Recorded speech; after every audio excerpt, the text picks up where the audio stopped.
Fil-konferenza tal-aħbarijiet indirizzata mill-kelliema tal-Oppożizzjoni l-Affarijiet Ewropej Marta Sportelli u l-Fondi tal-Unjoni Ewropea Antoine Borg ħareġ ċar li l-Partit Nazzjonalista għadu ma fehm xejn mill-istqarrija tal-Gvern maħruġa l-ħamis. F'istqarrija maħruġa mill-Ministeru tal-Affarijiet Ewropej u l-implementazzjoni tal-Manifest Elettorali qal li l-Partit Nazzjonalista qed jipprova jdaħħal id-dubji fejn m'hemmx. L-istqarrija żdettajt li l-għan tal-Oppożizzjoni kien li riċikla argumenti li ġew nimxejna u kompla jkun negattiv u b'ngħajr proposti konkreti. Ta' min wieħed li jfakkar li minkejja il-Gvern stieden minn Ġunju li għadda l-Oppożizzjoni sabiex tikkontribwixxi fit-tfassil tal-ipprogrammar tal-Fondi Ewropej sal-lum hija naqset milli tagħmel dan.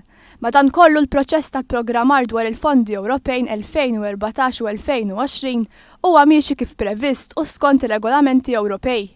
L-istqarrija żdettajt li l-għan tal-Gvern huwa li sal-aħħar ta' din is-sena joħroġ skemi għal benefiċċju tal-industrija u taċ-ċittadin. Dan jikkontradixxi bil-kbir ma' dak li ġara l-perjodu 2007-2013 fejn minkejja l-Operation Programs kienu approvati fl-aħħar ġimgħa ta' Ġunju 2007, il-Gvern kien nieda l-ewwel skemi għall-industrija mhux qabel il-bidu tal-2009, aktar minn sena wara l-programm kien fil-fatt approvat. Dwar dan id-deputata nazzjonalista Marta Sportelli ma ċaħditx. Fl-2007 il-Partit Nazzjonalista dakinhar fil-Gvern kien l-ewwel pajjiż illi intavola il-programm tiegħu.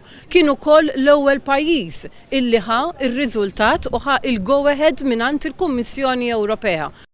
Staqsejna l-deputata nazzjonalista Marta Sportelli jekk għamilu fit-tmexxija l-Partit Laburista fil-Gvern għadd intilfu fondi Ewropej. Iżda din ħarbet milli twieġeb. Ma li mintilfu l-ebda fondi taħt Gvern Laburista. Nistgħu nifqu hawnhekk. Grazzi ħafna. Il-weekend tajjeb.